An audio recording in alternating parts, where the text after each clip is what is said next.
Hello, everyone, and welcome to the Mental Health Wellness Lounge. I am Brandon Johnson, um, host of the Mental Health Wellness Lounge, and I'm so excited to have you all back today. And so I mentioned in my previous video that we were going to get into and start having some what I call critical conversations with people in the field, people who work in this space, people who are interested in this space, and to really talk about some of the things that are important to the Black community as it pertains to mental health. And so I have a special guest today, and we're going to do that in just a second. I want to toss out a couple of things. First, I want to highlight Black Men Smile, which is where I got this shirt that says I am enough, which is just a reminder to each of us that regardless of what we deal with, we're enough and we're important and we're valuable. And so I wanted to highlight them, and the link for their organization will be in the YouTube video link after we wrap this up. Also, I wanted to extend a special thank you to the Baltimore Times for doing a piece on the Black Mental Wellness Lounge. I was so excited to do it, and I appreciated them thinking of us and highlighting us on Friday. And so I'll also provide a link to that as well. And so I want, without further ado, to get into our critical conversation series specifically for today. And I want to introduce everyone else to Adrienne Augustus, who is the founder of A Beautiful Mind Foundation. And so I'm going to be talking with her today about a few things. And so, Adrienne, first and foremost, I want to thank you so much for donating your time today and coming on to talk about you and your foundation and what you all are doing. So thank you so much for taking the time to be on today. Brandon, it's absolutely my pleasure. Thank you so much for the invitation. It's been really fun getting to know you first via Instagram and a little bit on LinkedIn, and now just being able to really interact with you, particularly as one of our guest presenters at our awards ceremony last month. So thank you very much for returning the goodwill and having me on your show. No problem. I was glad to do it. And so I know you, we're acquainted, but I want my viewers to get a chance to meet Adrienne. So I'm going to toss it to you for an intro. Sure. Well, right now I'm just down the road from you. I'm in Hyattsville, Maryland. That's where our foundation is based. I'm originally from New Jersey and got my undergraduate degree at the University of Maryland. I have a degree in journalism and spent some time as a TV news reporter. Moved out went to North Carolina, then to Las Vegas, where I spent 11 years. And it was during my time out there that I really started learning more about mental health and my own mental health challenges before coming back to Maryland, where I ultimately earned a Master of Public Administration with a focus in nonprofit management from UNC Chapel Hill through their online MPA program. And it was during my time as a full-time grad student, just a little over a year ago, when I was able to start the foundation, and things just really took off very quickly with it. Awesome. That's awesome. So you mentioned A Beautiful Mind Foundation, and I really want you to, bring our listeners in on particularly what A Beautiful Mind Foundation is, and what led you to get involved into Black mental health and in mental health for people of color with your foundation. Sure. So, okay, big question there. Let me unpack that a little bit. The foundation, A Beautiful Mind Foundation, is dedicated to positively impact lives by investing in culturally competent mental health services that educate, empower, and enlighten our diverse community. And so what that means specifically right now is that we are providing funding for groups across the country that are creating or continuing to grow their support services for communities of color. So we're talking about mental health services and education programs, support groups for the African American, Latinx, Asian American, and Native American communities. It was very important to me in creating this foundation that we focus on communities of color, at least in the beginning, because obviously I have a personal stake in that situation. But I did also write the mission statement with the words "our diverse community," because I recognize that I want us to be able to evolve as the community needs different services. So at some point, we may fold into our grant focus with the LGBTQ community or possibly veterans. But right now, it is for communities of color. We recently awarded 20 organizations across the country with funding for programs that focus on mental health for communities of color. I was heavily influenced by two things: my own personal mental health challenges and the journeys of others around me, but also in my experience as a volunteer and an employee at a state and national level for a national mental health organization, where I didn't see enough programming that addressed the cultural differences that people of color face when trying to address or not address mental illness. And so within my own family, it wasn't until I was in my early 20s when I learned that my paternal grandmother had lived and at times really struggled with bipolar disorder. I was told about this until when she died. But 3 months earlier, I had self-diagnosed and then been confirmed by a doctor that I also had bipolar disorder. But from the age of 11, I had lived with depression. And many of us know in the African-American community, we don't talk about mental illness. People have often been directed to pray about it or to just not think about it. It's very taboo in communities that look like me and that look like you, Brandon. And so my desire to focus on communities of color with the foundation came partially from that. It also came from having lost two friends from high school, one who was Latino, another African-American. My Latino classmate committed suicide. The African-American friend was actually shot and killed by police while he was experiencing what may have been a psychotic episode. And so again, I'm seeing these things happening in communities where I now understand that language is sometimes a barrier for people to get support.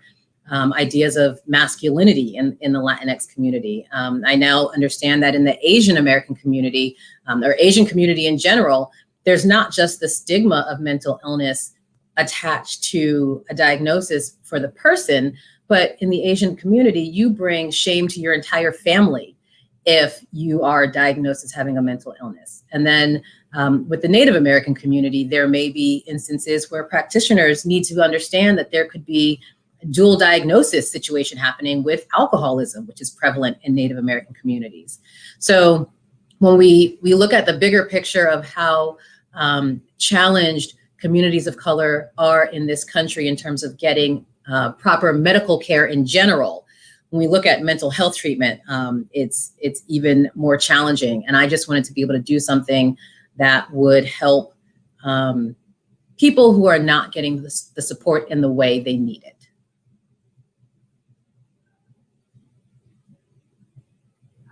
Yeah, absolutely. I mean, this is such a powerful mission that you guys are on, and it's really commendable for you guys to take this need and for you to take what you've seen and your experiences and to really do something about it in a tangible way. And speaking of tangible, one of the things that you said that I'm sure, depending on who's listening and watching this right now, you said a key buzzword that people are always interested in, which is funding, and that you all have been able to provide funding to various organizations that are centered around mental health and people of color, which is absolutely fantastic. So I definitely want to commend you on that. Can you tell us a little more about that, about some of the people who got funded, some of the things that they're doing? I know people would be interested to know like what's happening on the ground with the things that you all have been able to do. Of course. So I always like to point out that this is not a family foundation. I am not independently wealthy, so I'm not just handing out cash from my back pocket. We are a 501c3 public charity. But with that said, the response came so fast and furiously in terms of donations that I almost wasn't prepared. I didn't know how people would receive an organization that is focused on communities of color. And this is back last fall. So things weren't where we are today in terms of this sort of racial awakening that so many people in our country are now having because of the most recent events over the last few months. So when I launched the website back at the beginning of September, I thought, all right, I'll ask for some donations. We'll get things up and going. Mind you, I still had 2 semesters of grad school left. But in the first month, early donations started coming in from people I had gone to high school with, people I haven't seen in over 20 years. We had the official launch event at the beginning of October. It was at a lovely little museum in Prince George's County, Maryland. And we raised about $2,500 just at that event. But by the end of October, we're talking 2 months, I had been able to fundraise and bring in $10,000. And that was all just from individual donors, people who have known me for many, many years, people whom I had gone to school with and had just known for a couple of semesters. Board members brought in money. It was just really fantastic to have been up and running for 2 months. And we hadn't done anything really yet, but people believed in the mission. And so we did some light fundraising for Giving Tuesday after Thanksgiving. And then in January, the board and I sat down and we said, all right, how much do we want to give away? And we had no idea of what our capacity would be. I was the key fundraiser with the organization at the time. And we just said, all right, well, how about $20,000? Let's just pick a number. And if we can do better than that, great. But let's just aim for $20,000. Because not only didn't we know how much money we would be able to continue to raise, we didn't know if we would be able to get the word out so that people would actually apply and say, hey, we have these programs. Will you help fund us?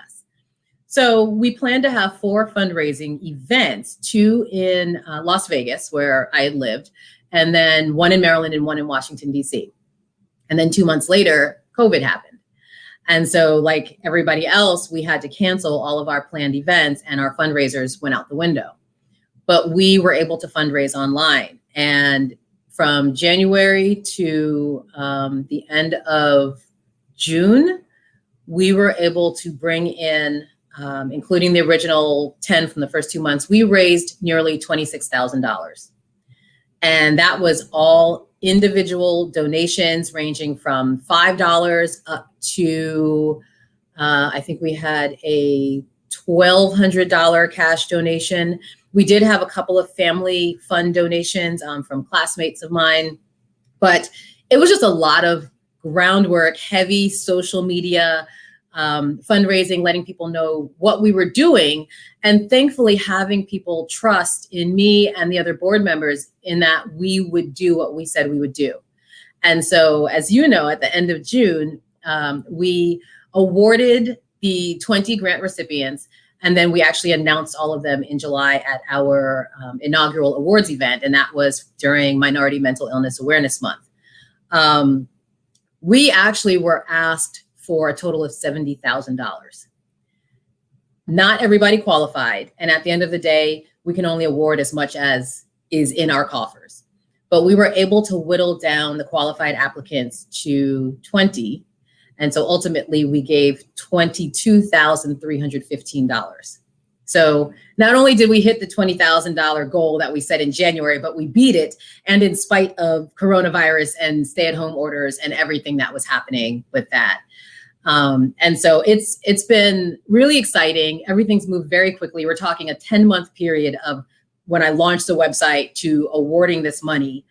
And we have grant recipients in 10 different states and the District of Columbia. We have one group in DC that they received $1,200, and our grants ranged from $375 up to $1,200 a piece. One organization in Washington, DC is creating adult coloring books for survivors of domestic abuse. And they predominantly work with the Asian American community. And so what they have done, particularly because their clients have to be at home, they're creating these adult coloring books and they've put them in English, Chinese, Japanese, and Urdu. And they will be printing them and shipping them out to their clients who cannot come into their office to pick up these booklets. And then they're also going to do 2 online virtual art therapy classes. And so, of course, during this time, everybody is doing, if they didn't already have programming, then they're creating programming that's online. And so with our grants, we specifically designed them so that we would let people know, hey, if you need help paying for some sort of online platforms that you can conduct support groups or classes, we will help fund that. And so that's how one organization is using the grants. There's another organization in Illinois. It's an affiliate of the National Alliance of Mental Illness, and they're creating programming in Spanish for the first time for their community. There's another group that is creating online programming for one of their existing programs that's called Sons to Fathers. And it is specifically for young men of color who are new fathers who have children ages from birth up to 5. And it helps address the various needs that young men who may not have had a paternal figure learn how to become better fathers. And so you have not just the sort of technical side of here's how you change a diaper, but you also have the emotional and psychological side of here's how you can be present for your child. And that one is one of my favorites, because when you think about how our $1,200 is helping to support that effort, it's not just impacting the young men who are in that first round in the class, it's impacting their children. And hopefully their children will grow up to be healthy boys and girls and young men and young women who can become effective present parents and continue to create a positive cycle of parenting in communities of color. It really just spans the scale of everything that we were attempting to cover with providing support for communities of color. There is a grant called Ruth's House in honor of my grandmother Ruth, and we awarded one pastor with a $1,200 grant because they support what's now online programming for African-American families, elderly African-American adults primarily, who have been heavily impacted by the effects of coronavirus, stay at home and loss. So it was amazing to see all the different types of programming that people across the country are either currently running or are creating, because we've given them this opportunity with the funds that came in from people all over the country. I mean, we're literally changing lives. It's still mind-blowing to me that we were able to accomplish this. And of course, this is just the beginning. Absolutely. I mean, I don't even know where to start. I mean, I guess I'll start as a dad of a 8-year-old and a 6-year-old.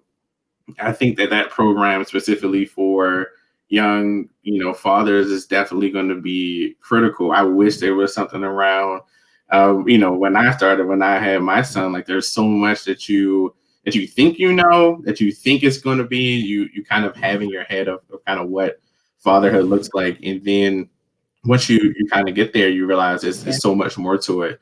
And so it's just amazing to watch how much that you all have done in such a short period of time, and how many people will be impacted by the work that you're doing, especially fundraising like this, giving them grants during COVID. I mean, like that in and of itself is impressive, but for it to go specifically to communities of color is fantastic. And so I just want to, commend you and thank you for the work that you're doing as a part of that foundation. Thank you so much. I really appreciate this opportunity to share with all of your viewers and your supporters what we're doing. And I should say that the full list of awardees are on our website, which is abeautifulmindfoundation.org. And if you want to take a peek at the website, that's the website there with their purpose, mission, and things, etc. So definitely check that out and check them out as well. I wanted to tag into something that you said. You talked a lot about your own personal challenges in mental health and also about your grandmother. And so I think, we talk a lot in this space, and I've talked and done videos about, parents and children and things like that. But having a family member with mental illness is a tough thing to deal with and a tough thing to talk about, especially in our community. Like, it's such a, difficult thing for us to do and to work on, and to have those conversations, those courageous conversations, as we call it, around this topic. And it can be tough. And so with your experiences, what are some tips that you have for people from your experience to support a loved one who is experiencing mental illness or mental health challenges? What are some advice that you can give to people who are navigating this space now? I mean, especially in COVID, which may make it, even more of a challenge. But what is some of your advice from your experiences when we're talking about families? I think the first thing is to just arm yourself with knowledge, right? Knowledge is power. And there is a lot of information online about what mental illness is. What does mental health mean? What does depression mean? Anxiety, bipolar disorder, schizophrenia, schizoaffective disorder, post-traumatic stress disorder. Unfortunately, people have, because of misinformation in the media and just casual conversation, there's a lot of misunderstanding about what some of these diagnoses are and how they impact the individual who has this diagnosis. So going online first and reading about the symptoms, reading about the behaviors that can be associated with some of these symptoms is I think, point one, ground level. This is what you need to do in order to be able to appropriately approach that loved one who possibly is struggling, whether they have a diagnosis or you just notice a change in their affect and in their disposition, so that you can say, hey, you don't seem like yourself, or I notice that you seem to be a little down. How are you feeling? Is anything going on that you'd like to talk about? The conversation should very much be one of open-ended questions. How are you feeling? And if somebody says, I'm fine, dig in. I think a lot of us get used to just saying, I'm fine, because we're all walking around with sort of this baseline of anxiety or depression or sadness, and we're just used to it. But when you really engage somebody in a conversation, they're more likely to open up and really express how they're feeling. I think in getting someone to talk, you then have to be quiet and listen and take in what they're saying, recognizing that you may not understand exactly what they're expressing. You may not have ever experienced what they're expressing, but empathy goes a long way. And that can be applied across the board. But being empathetic for someone who is experiencing some sort of a mental health crisis or early symptoms of a mental health diagnosis can go a long way. And it can quite frankly be the difference between life and death.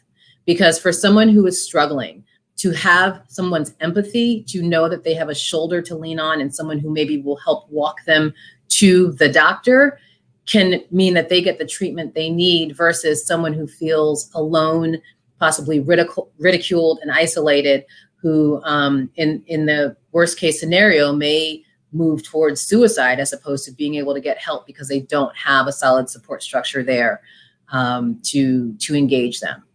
So certainly, if you think you have a family member or a close friend, a loved one who might be struggling, first do a little homework, and then let that person know that you're willing to listen and that you want to help them get the help that they need. It's not your job to be their therapist. It's not your job to fix them. But what you can do is help them get to the person who can provide them the type of psychological counsel that they need.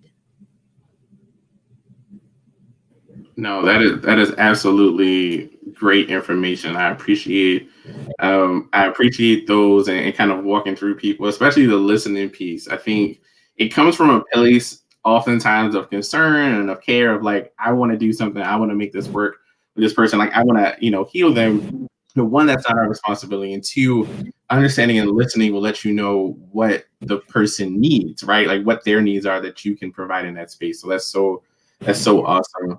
I also want to ask you this, if you're comfortable talking about this, but you mentioned growing up with the things that you experience in your own mental health. There are, so many parents trying to navigate this and figure this out, like in working with kids and things like that. And so from your experience, what is one thing you would tell a parent who's trying to navigate this? Like their child is, exhibiting some depressive symptoms and maybe, not handling, like not being out of school, like proms have ended, like people didn't get graduations, and now school may not be starting off the way that they want. They may be home again.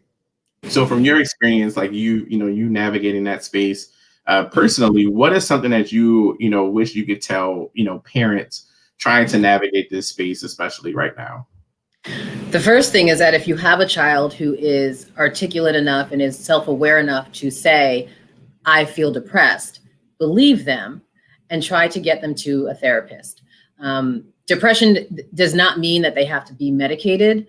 And I'm not a practitioner. I am here as a mental health advocate and as somebody who has created this foundation. But as someone who started experiencing depression from the age of 11, I was expressing this to my parents, but they weren't able to fully appreciate what I was expressing, considering mental illness certainly ran in the family. So if a child is saying, I feel depressed, please believe them and do what you can to get them to the right therapist who might help this child feel better, whether it's moving out of a situational depression because something has happened that has caused this child to feel not well, or if it's the onset of something that eventually might need long-term treatment and possibly medication.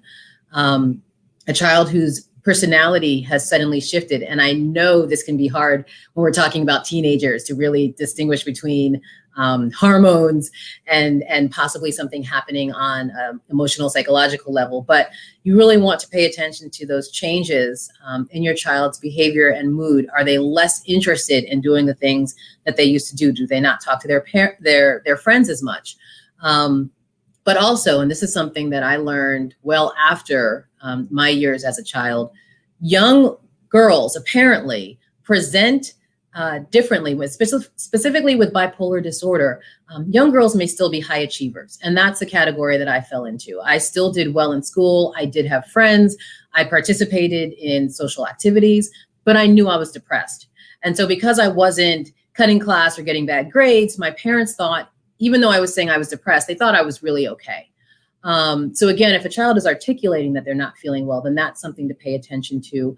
And then also, if suddenly their behavior shifts, that is something to pay attention to and to seek professional help and to get them someone to talk to. Because it's at the end of the day, getting someone, especially a young person, help sooner than later can really impact their trajectory as they become an adolescent and a young adult. And it can also be life-saving for them. Absolutely. Definitely. Thank you for that. That information is so critical, for our parents to kind of understand that, because that can be tough, even for people, in the field. Like, it's a tough conversation when it hits home and it's your children. It kind of brings up some other things. And so it's, a bit to unpack. And so I appreciate your transparency today too. Like, your ability to talk about this, like, this is awesome. And I appreciate you, being comfortable enough to share that with us.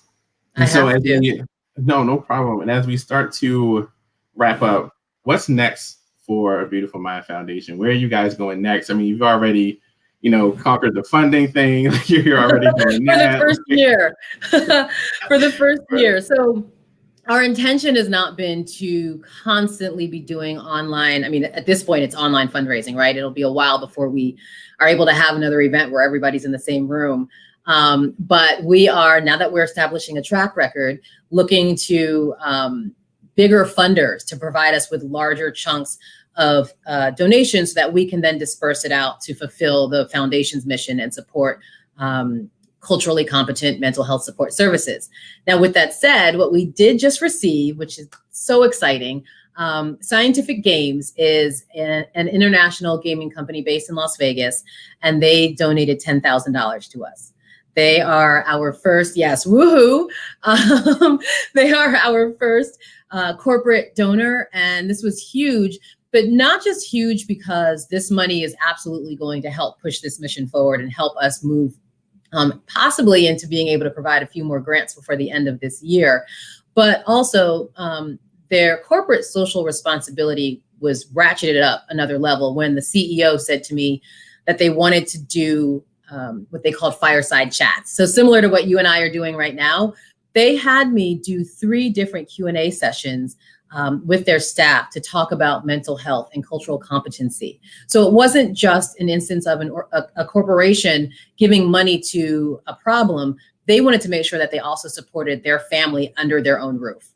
And so it was incredibly meaningful for me to not just see an organization validate what we were doing by saying, here's a large chunk of cash to help you continue what you started, but also to recognize the importance within their own organization of what we were doing and to try to make sure that we helped their staff. And I can tell you that the response that I received during the Q&A and then afterward was just phenomenal. And our message of cultural competency and not being afraid to ask for help was really delivered. It really hit home. And that's why I'm doing what I'm doing. I feel like it is my responsibility to be able to advocate and share my personal journey in this way to help others. That is exciting. That is exciting, and congratulations on that donation. I mean, that is fantastic. That is major. So I appreciate your time today, Adrienne. Like, it's been really a joy to talk to you again. We're connected, and we'll stay connected, and I'll be helping out and working Yes, with the foundation in full disclosure. So I'll be doing that in an advisory role. So I'm so excited about that, and we are I'm too. looking forward to that. Absolutely. So Brandon, you're a wealth of knowledge, and I'm so excited that we connected. It's the organization, A Beautiful Mind Foundation, is happening because of people who really care about mental health awareness and understanding mental illness and really saving lives, because that's, at the end of the day, that's what this work is about. And you are playing a huge role in that. And I'm excited that you're going to be joining us under the ABMF umbrella and to help share this information with other people. Absolutely. I'm honored to be a part of it and be a part of this work. So as we wrap up, how can people get connected to you? How can people get connected to the foundation? Share a little bit about how people can make some connections with you. Of course. So please go to our website, abeautifulmindfoundation.org. You will see a few different places you can connect with us. You can sign up for our mailing list. We send out messages no more than 4 times a month, just some updates. And of course, if we're doing some fundraising, we'll have information about that. You can also fill out a volunteer form. Just download it, fill it out, and email it back to us. And then there's also a space where you can just shoot us some questions. So any one of those ways, you can stay connected, you can get involved. We have board members who are checking the email regularly, and we are specifically looking for mental health practitioners, individuals who would like to join a few different committees, our finance committee and our grant management committee in particular. So if you have experience in those areas, we definitely would love to hear from you. We'd love to see a volunteer form. But please, if you have any questions, if you'd like to reach me directly, just shoot an email using the information on the website, abeautifulmindfoundation.org. Awesome. Adrienne, again, thank you for your time, and thank you for your openness and transparency. And I appreciate you having this critical conversation with us today. Thank you so much for having me, Brandon, and congratulations on the lounge. Thank you. We're just getting started. I'm excited to see where this goes, but I appreciate that. Awesome. Great. So thank you all for connecting and joining today. We're going to have a few more conversations like this over the next couple of months. I'm bringing on a couple panels, people talking about grief and mental illness in the Black community. I'm bringing on a panel of young professionals, young therapists as well, to talk about their experiences in their field, kind of some things that they see from their vantage point, and a whole lot more. So stay tuned, and thank you for joining us today.